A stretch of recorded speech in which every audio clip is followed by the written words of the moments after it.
Is this newest Hammond Collection Sinoceratops worth your hard-earned cash?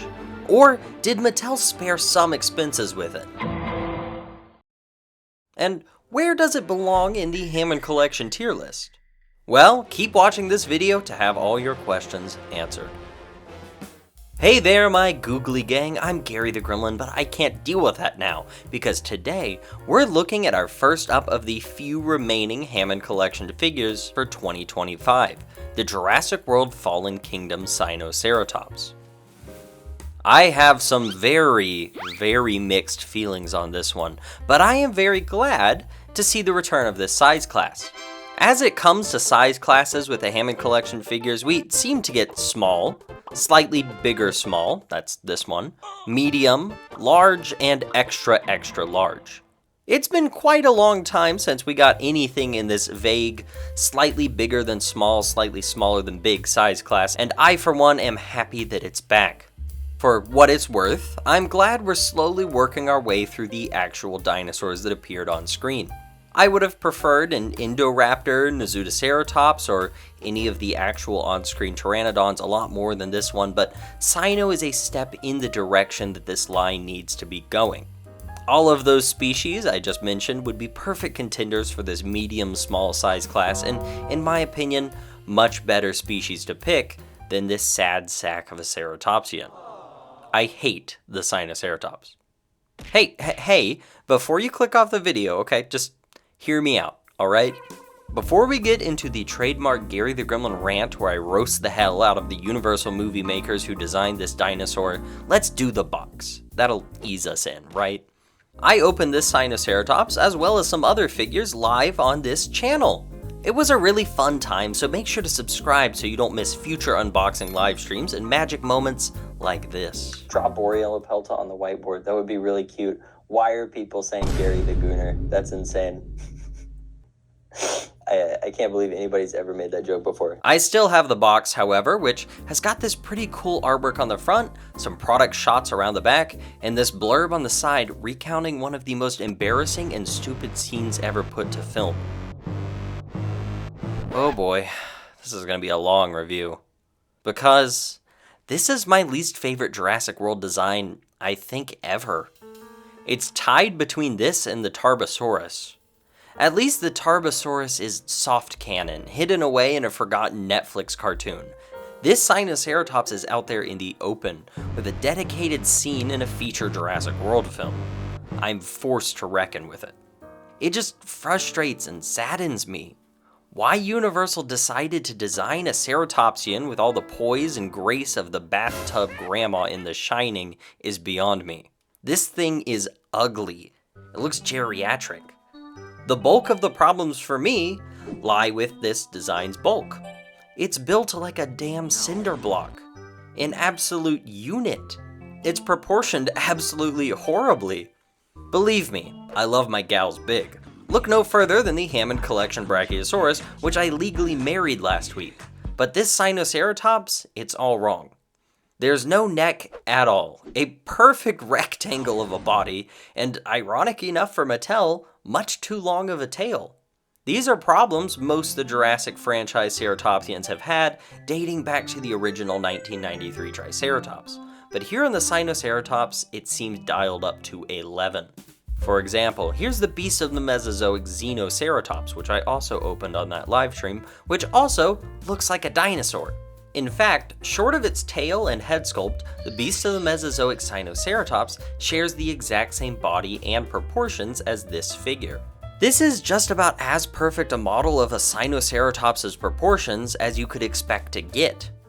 If I was to search through all of nature for an animal whose proportions this Sinoceratops actually closely resembles, it looks more like a rhinoceros.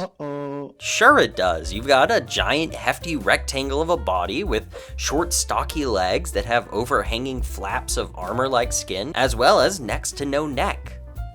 I'm not the only one that thinks so. Look at this illustration made by Moldy Macaroni on Reddit. As they clearly show, this is the Jurassic World Sinoceratops, and this is the proportions of a real Sinoceratops. One clearly looks like a rhino with a long tail, and one looks like a dinosaur. The Sinoceratops was clearly not modeled after a dinosaur, it was modeled after a rhinoceros, a mammal. I think it activates my uncanny valley sensors, and that's why I hate it so much. It superficially looks like a dinosaur, but I can tell it's not. It's dinosaur software on mammalian hardware. And you can comment all you want about how it's a movie, it doesn't have to be accurate to real life. Frog DNA! Frog DNA! Oh my god! But I don't care. At the end of the day, I would much rather just have people who are actually interested in dinosaurs designing them for the movies rather than getting this ugly-ass 1940s reconstruction of a dinosaur. That is also, of course, all to say that these are problems I have with whatever schmuck at Universal got tasked with designing a dinosaur and clearly had no interest in it. Mattel's job is simply to translate that to figure form, and I'm not critiquing this figure itself for the design. I'm simply first lamenting that they made this dinosaur look so bad. Why are we still here? Just to suffer? As for the actual figure, first up, accessories. The Hammond collection always seems to have some new gimmick happening every year or sometimes every other wave, and this time around it's more accessories. Most of the smaller figures have swappable hands, subscribe to catch those reviews next week, and for the Sinoceratops here, it's an alternate horn and mouth. One of those I love, and one of those I hate. The horn is such a great feature, and the kind of thing I've actually been suggesting for a while. Maybe Mattel watches these videos. Nah, definitely not. I've always said that the Allosaurus and Therizinosaurus should have come with alternate head sculpts so you could switch between a normal look and a blind look, and this alternate broken horn follows the same idea as that. If you want this to be that specific Sinoceratops from Fallen Kingdom that had its special licky time with Owen, you can use this broken horn. But if you want a more normal looking Sinoceratops, as normal as this beefcake can look, you've got the full-length nose horn. The horn's made out of a nice rubber plastic, so there's no risk of it breaking, though I don't like just how dark the paint is. A little lighter on the burnt umber I think would have looked better. I really do like the swappable horn, it's great. It actually makes me excited to see how they use these swappable parts again in the future. Maybe a Dominion Carnotaurus with a swappable broken horn as well, or maybe an Indoraptor with additional parts to give it military gear. It's got some excellent potential. On the other hand, this mouth sucks. Well, in the movie it sucks, licks, and probably chews and other stuff as well, but I really meant that the toy situation sucks. Mattel really couldn't do a hinging jaw? Really? It's almost like they had it fine before on smaller figures. Baby Triceratops. Why do this now? Now to open the mouth, you've got to make sure to always have your extra jaw piece in a convenient close place, and then you've got to force it out and swap it. It's not a good solution, and I hope we never get this again on future figures. Especially because this peg here is much too long, and since you've got to pull it from an angle to get it out, it puts a lot of stress on it. I would expect to hear stories from over the next couple months of copies where the peg ripped off while swapping jaws. I hope not, but we'll see. I also am a little disappointed by the loss of the transparent eyes. Sometimes they worked well, more often than not, they didn't, but they were sort of unique and cool and a major part of the line. Now we're back to just standard painted eyes. Here on this side, it's misprinted, which is wonderful. Say what you want about the glass eyes, but you never had that problem with those. On a positive note, the one positive note in this entire video, I fear, I really love the colors. That's one of the few really good things about the Fallen Kingdom Sinoceratops. Hell, it's the only good thing. This lovely, sleepy pastel green matched with a creamy tan underbelly and the occasional dark orange is fantastic. There's actually many different shades of brown and tan here. The face and underbelly both have the lightest tan color, while all the horns all share this more nutty shade of tan. While the stripes on the back are their own completely different shade that shows up nowhere else, and then the beak and the claws share this dark khaki color. I'd say the paint on this figure is just okay. There's an impressive range of colors. I mean, just about every flavor of tan is represented, and even the orange on the crest and the orange on the hide are different colors. But overall, it's very sparse coloration. I love the colors used here, and I wouldn't mind seeing more of them. For instance, the paint on the underbelly stops just halfway of the length of the whole figure, while I really would have liked seeing it make the full length down the tail. And these dewclaws are completely... Wait, what? Dewclaws? On a ceratopsian? The Universal Jurassic World designers have officially gone too far. They're just randomly adding dewclaws to whatever species didn't have them. And then on top of that, Mattel's not painting them. I just really don't know what to do anymore. Am I crazy? I feel crazy. I mean, as a start, the Jurassic franchise ceratopsians have always had troubled feet. Real ceratopsians had toes and nails and everything, but the Jurassic ones have always had them amputated in favor of stubby elephant-like hooves.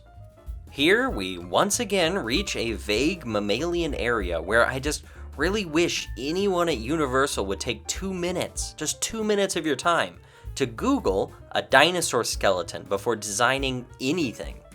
Those stubby elephant-like feet that show up on nearly every Jurassic Park herbivore are not it, but adding a dewclaw just reaches new levels of stupidity.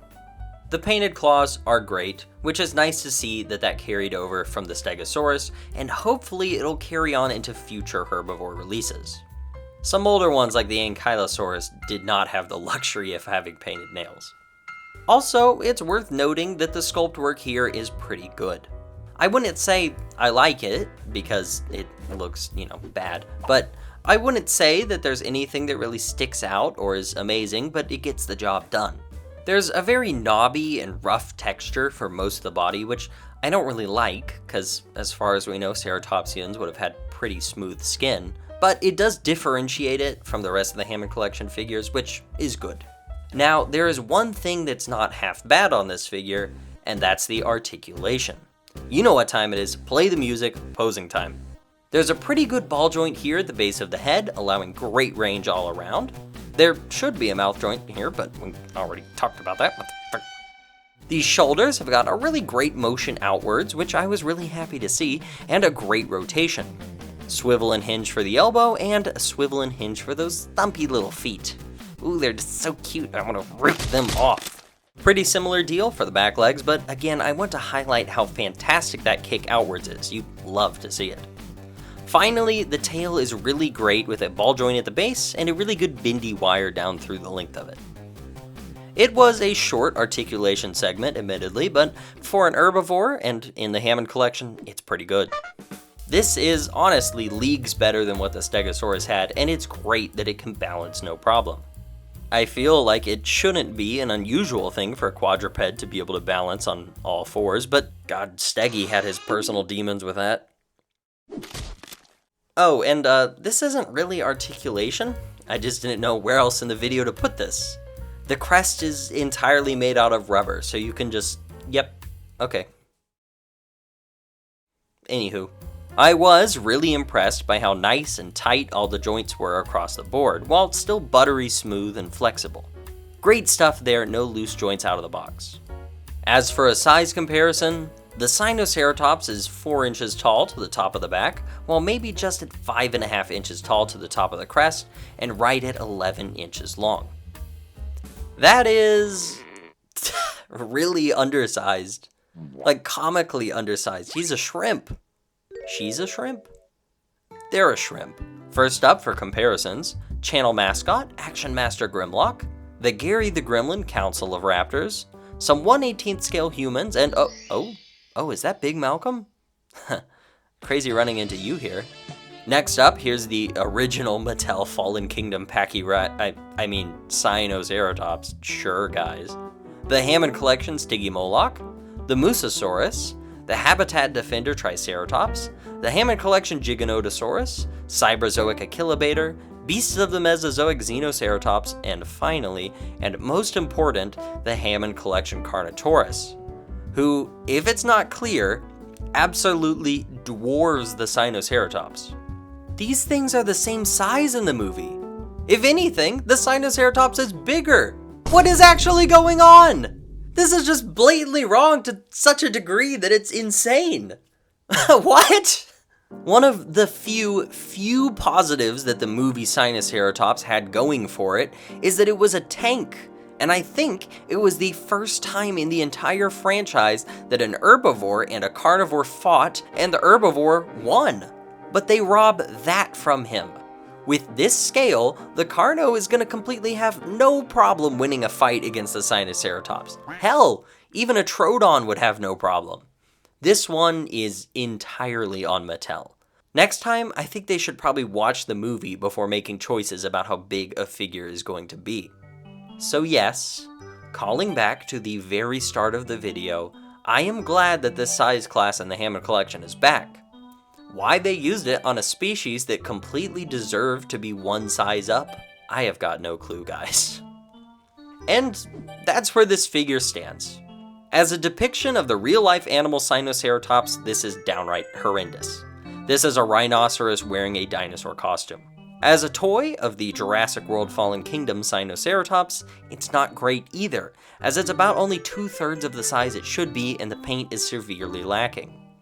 But if you can stomach the blinding design choices, this isn't a bad toy. It's an alright toy. I'd still be a bit wary on that swappable jaw, but the extra horn and the articulation are all things that it's got going for it.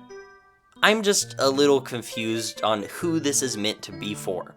It's clearly not for paleo fans like me, because it's a horrendous idea of a ceratopsian. But I feel like it's not going to deliver for purely Jurassic World fans either. It's undersized and not really perfectly well done. If you're a really big fan of the Jurassic World Fallen Kingdom Sinoceratops, God bless you. Your life must be so hard. But also, does this work for you? Is this figure alright? I don't think I'd be happy with this if I was a fan of the Sinoceratops and didn't hate the design. 'Cause it's too small. As far as a ranking goes, well, it's objectively a good quality figure. Great articulation, nice detail, could use more paint. As a figure alone, it probably deserves A tier, maybe B tier. Low A tier, high B tier. The design, however, the design is worse than anything else that's ever come before. It's so bad that it almost wraps around and becomes likable out of sheer pity. Almost. Sino gets not Scutosaurus tier, which... Okay. I've kind of lost the plot here, I think. As far as I'm aware, not Scutosaurus tier is basically equivalent to E tier. The scaling issues are rough, it needs more paint, but of course the main reason is that it barely looks like a dinosaur in the first place. The quality of the figure is the only thing saving it from being dead last in the entire tier list. I hope you enjoyed this review, and I hope you don't hate me too much after it. What can I say? I review it like it is. And this is one big pile of shit. If you really like the Sinoceratops, I'd suggest that instead of leaving a really negative comment here on my video, you go watch a review by someone who really liked it and leave them a super positive comment saying how much you love this dinosaur. A crazy idea, I know. I would still like to know all your thoughts on this figure. Was I too harsh on it? Is it too much to ask that dinosaur designs at least be based on dinosaurs and not mammals? Or do you think I was completely fair here? Let me know down in the comments below. Also, consider liking, commenting, and subscribing, since, that really helps me out big time in that dread YouTube algorithm. That's all for this one. Tune in next week for my review of the rest of this wave, and keep your eyes peeled, cause soon we'll be getting that Gary the Gremlin top 10 of the year list. But for now, Gary the Gremlin, out.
Allosaurus had never seen such bullshit before.